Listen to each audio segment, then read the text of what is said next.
The markets are closed, but the business stories are just heating up. Hello, I'm Raine Musñgi. Catch up with us on Newsfeed Business.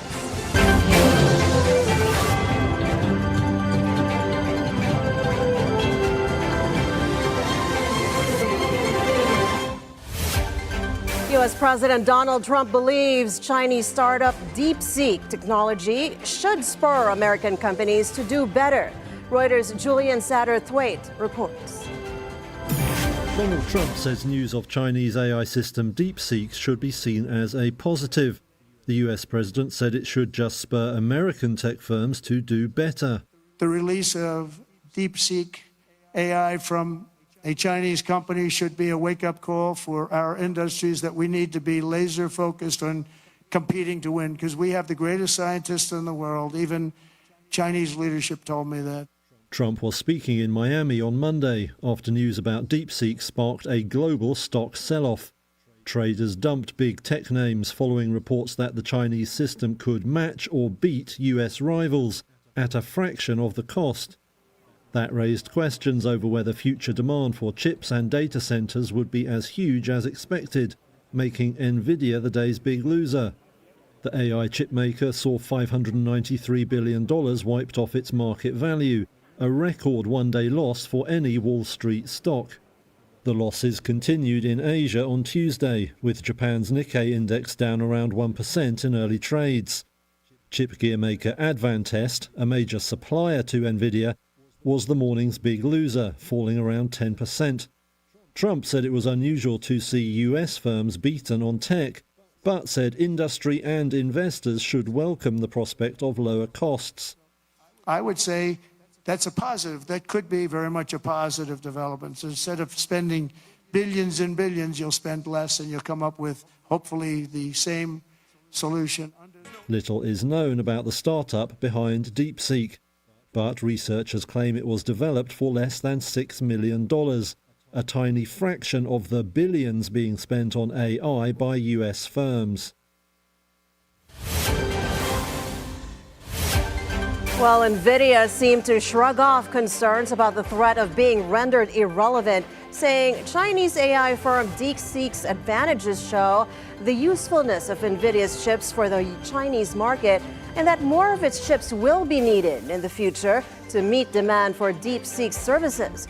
Nvidia issued a statement on Monday after its shares tumbled 17% on investor concerns that DeepSeek had matched rivals such as OpenAI, using far fewer Nvidia chips than U.S. firms. Nvidia rival Advanced Micro Devices shares also slid more than 6%. But That's the real, I think, disruption for the markets today is not just cheaper, but a heck of a lot cheaper, 96% cheaper than what we're finding from the current spend in alternate models like ChatGPT and Gemini. So that is, something that is equivalent of, $5 million spent on the DeepSeek product, but it's $100 billion on the other side of the coin with some of these other products that are available. That's what's disrupting markets right now and why we see such a big impact on things like Nvidia. But one of DeepSeek's research papers showed that it had used about 2,000 of Nvidia's H800 chips, which were designed to comply with U.S. export controls released in 2022, rules that experts told Reuters would barely slow China's AI progress. The U.S. microchip export controls were designed to freeze China's development of supercomputers used to develop nuclear weapons and artificial intelligence systems. One analyst told Reuters there are at least a dozen major supercomputers in China with significant numbers of Nvidia chips that were legal for purchase at the time that DeepSeek used them to learn how to become more efficient. DeepSeek was struggling on Monday to accommodate an influx of new users. Servicing new users is a process that AI firms called inference, which Nvidia said demonstrated that its chips will remain in demand. An analyst believes the success of low-cost Chinese artificial intelligence model DeepSeek can make the U.S. rethink its trade policies. U.S.-based Annex Wealth Management says that's because DeepSeek was able to accomplish advanced AI processes on a shoestring budget. But they say it is uncertain whether DeepSeek will change the position of chipmaker Nvidia in the market, whose chips are the top choice for powering AI applications. Yeah, so DeepSeek is just another one of these artificial intelligence companies, and is really trying to compete with some of the big players in the US, like ChatGPT. So you have OpenAI and their different models. You have Google with Gemini. You have Meta with Llama. And really, DeepSeek is a Chinese startup firm that is trying to compete in that space. This really goes to show that necessity is the mother of invention, as the old saying goes. Is they don't necessarily have the tens of billions of dollars that some of these companies in the US have, and they wanted to compete. They had perhaps a better algorithm, a better idea about how to train the models, and then also how to execute on it for answering people's questions. And they are using a slightly different technique, which is apparently, based on the data so far, a lot more energy efficient and efficient in terms of the chips that it might take as well. They were able to really do this on what some people would call a shoestring budget. It is one of the things that I think people are really wondering is a company like Nvidia, where they were viewed as almost having a monopoly or a really, really strong moat around the whole chip and artificial intelligence ecosystem, that maybe that moat isn't quite as strong as what people originally thought. That could be why their stock is down. I think the jury is still out, see if whether or not all the data that we have so far can actually be validated. But it does suggest that maybe we don't need to throw tens of billions of dollars at these issues in order to develop something that's usable for the general public and for industry. Well, I think that really we do need to worry or maybe wonder about how President Trump might respond to this news. Does it come about that because the really restrictions on exporting chips to China apparently didn't really work all that well? And does it more have to shift away from embargoes and restrictions on the exports to more subsidizing U.S. technology instead? So perhaps we could even see a change in the narrative around policymaking away from tariffs, embargoes, and restrictions, more towards subsidizing and trying to incentivize domestic technology instead. As if on cue, President Donald Trump said Monday that the United States will soon place tariffs on foreign-made semiconductor chips, pharmaceuticals, and metals such as steel. Trump made the comments in a speech to House of Representatives Republicans gathered at his Doral Resort in Miami to discuss how to turn the president's policy priorities into a legislative agenda. Trump said the levies could take place in the very near future so as to return production of these essential goods to the U.S. And we're going to look at pharmaceuticals, drugs. We're going to look at chips, semiconductors, and we're going to look at steel and some other industries. And if I didn't put on the massive steel tariffs, you wouldn't have one steel plant. But I'll also be placing tariffs on steel, aluminum, and copper, and things that we need for our military. We have to bring production back to our country. You know, there was a time when we made one ship a day, and now we can't build a ship. Those in Trump's circle have pointed to tariffs as a means for negotiation and to remedy unfair trade practices. The dollar strengthened against every major currency after comments from President Trump and his Treasury Secretary stoked concern that a brief respite from tariff talk was well and truly over. The risk-sensitive currencies of Australia and New Zealand fell 0.7% against the dollar in Asia trading Tuesday, while the Thai baht tumbled 0.8%, leading losses in emerging Asia. China's offshore yuan fell more than 0.3% against the greenback. The peso also weaker for the day. Meanwhile, the Federal Reserve is nearly certain to keep its key interest rates unchanged at its policy meeting this week, just a few days after President Trump said he would soon demand lower rates. Fed officials led by Chair Jerome Powell have cut their rate for 3 meetings in a row to about 4.3%, from a 2-decade high of 5.3%. Yet with several recent economic reports showing healthy hiring and some progress on inflation, Policymakers have said that the pace of rate cuts will slow this year.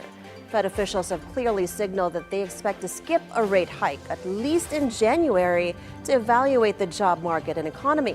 Now, while the two-day meeting that ends Wednesday may be uneventful, it nevertheless kicks off what is likely to be a turbulent year for the Fed. Trump last Thursday made clear he expects to comment on interest rate policy, saying he, quote, knows better or interest rates much better than they do. Analysts say Powell will not let Trump's attacks affect his policy decisions.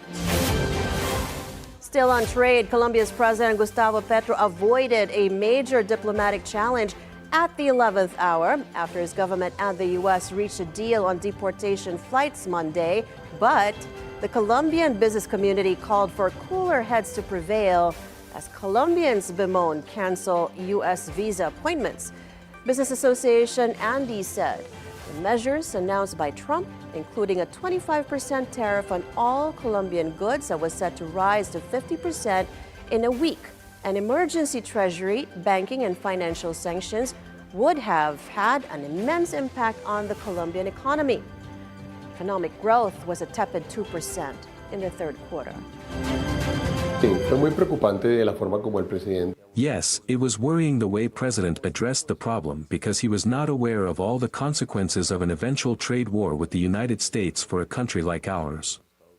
The United States is the largest economy in the world, with the biggest purchasing power, and is closer to Colombia than other big economies. Therefore, it's very important to keep the trade channels open and permanently active, and hopefully, increasingly growing. The cancellation of visa appointments at the U.S. Embassy in Bogota on Monday also left many frustrated, even though many of those impacted told Reuters they had received emails saying appointments would be rescheduled. The rigorous visa process for Colombians to go to the U.S., including as tourists, can take years and come at great expense for those who must travel to Bogota for several embassy appointments. It is the eve of the Chinese New Year, and as the Spring Festival approaches, we take you to China, where cities have begun celebrating its most beloved holiday. In Pingluo County, a Shehuo parade features dragon and lion dances, Yanko dances, and gongs and drums performances gained waves of cheers from the audience.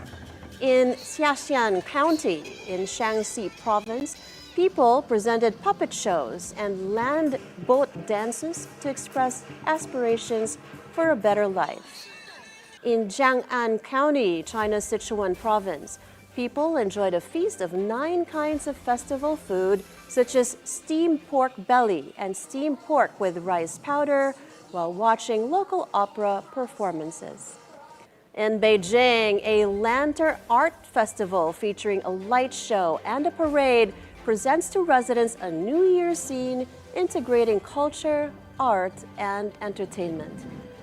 The festive vibe can be sensed at every corner of the streets of Hong Kong, where people are buying couplets and other kinds of Spring Festival goods. The Special Administrative Region holds parades and fireworks shows every year to celebrate the Chinese New Year. And finally, in Macau, the market as Tap Siak Square sells a dazzling variety of Spring Festival goods and stage art performances, including Cantonese opera, singing and dancing, and musical instrument performances. This year, the Chinese New Year, or Spring Festival, takes place January 29th, marking the beginning of the Year of the Snake. And as the most significant holiday on the Chinese calendar, it serves as a cherished opportunity for families to come together and celebrate. Now, Chinese President Xi Jinping extended Spring Festival greetings to the Chinese people of all ethnic groups and encouraged them to jointly write a new chapter of Chinese modernization in the Year of the Snake. Business and economy news from around the country in a moment. Newsfeed Business will be back. Stay with us on BNC.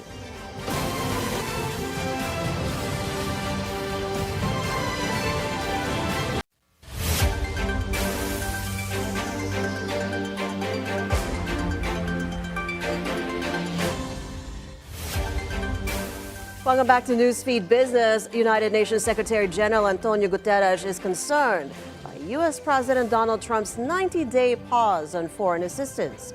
The UN chief said there should be exemptions to the aid stoppage so its humanitarian work will not be affected. The U.S. is one of the largest contributors to the UN system.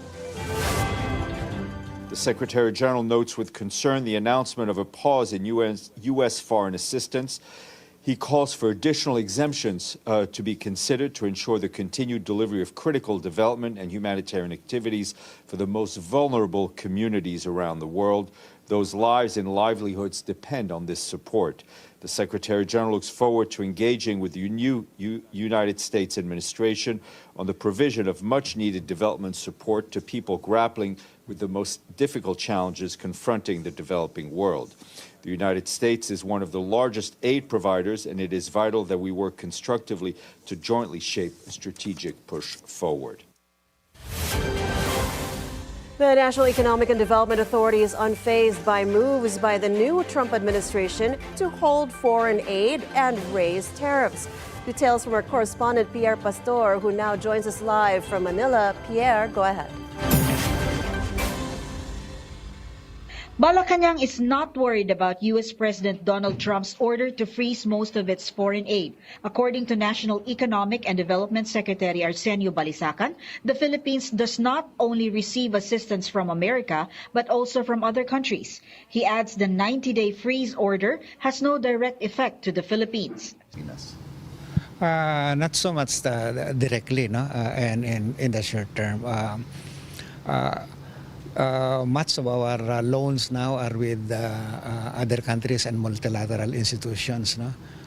And then the grants, yeah. The U.S. is the number one source of grants, and that's where the impact would be. But those are a small part of the economy. No? The impact would be more indirect. Balisacan also said that the Philippines would not be significantly impacted by the tariff increase on products imported to the U.S. He says the Philippines does not export a substantial amount to that country. But the NEDA secretary says the Philippines now needs to look for more sources of income to buffer the economy from what he calls disturbances. Pierre Pastor, Bilyonaryo News Channel. Thanks for that report, Pierre Pastor in Malacanang. Well, some families are marking the eve of the Chinese New Year of the Snake with mermaids of serpent depths. Our reporter Hannah T gives us a glimpse of that live from Manila. Hannah, go ahead. The Chinese New Year festivities here at the Manila Ocean Park bring to life ancient myths and marine wonders. One of the biggest highlights of the MOP this year is the Mermaid of the Serpent Depths. This is a spectacular underwater show at the Oceanarium inspired by Chinese legends. This mermaid represents transformation, resilience, and prosperity, symbols closely linked to the year of the wood snake. As mermaids glide through the water, they dance alongside spotted eagle rays, unicorn tangs, and other marine creatures, which create a mesmerizing spectacle for many kids watching. Visitors can catch their performances until January 31. The Manila Ocean Park also unveiled the Serpent of Renewed Beginnings exhibit, open until February 9, since the serpent has long been a symbol of rebirth and wisdom in Chinese culture. For adventurous visitors, the creepy crawly section features massive pythons, some up to 4 feet long, and a ball python that guests can even hold. The Manila Ocean Park is also offering the Ocean Treasure online discount until March 30. For as low as 680 pesos, visitors can enjoy marine encounters, attractions, and immersive exhibits. Bring yourself, bring your cameras, capture more moments, bring it home. That's the only one that we wish for everyone to enjoy the park. They also remind guests to wear comfortable clothes as there's plenty to explore. And they say if visitors want to welcome the Year of the Wood Snake with one-of-a-kind experience, Manila Ocean Park is the place to be. Hannah T, Bilyonaryo News Channel. Thank you so much, Hannah, and Kung Hei Fat Choi to the team.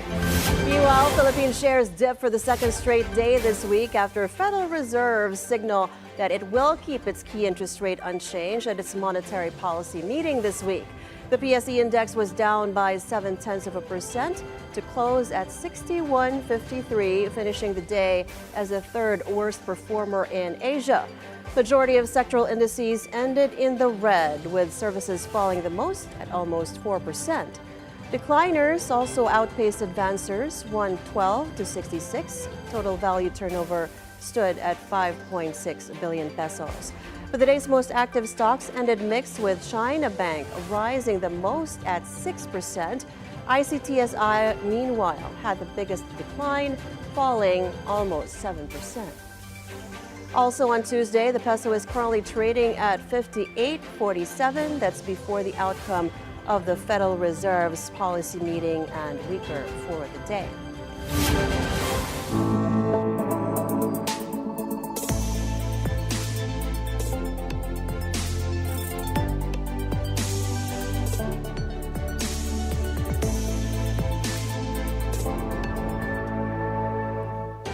That's a wrap of today's Newsfeed Business. Thank you for making us your daily source of financial insights. I'm Raine Musñgi.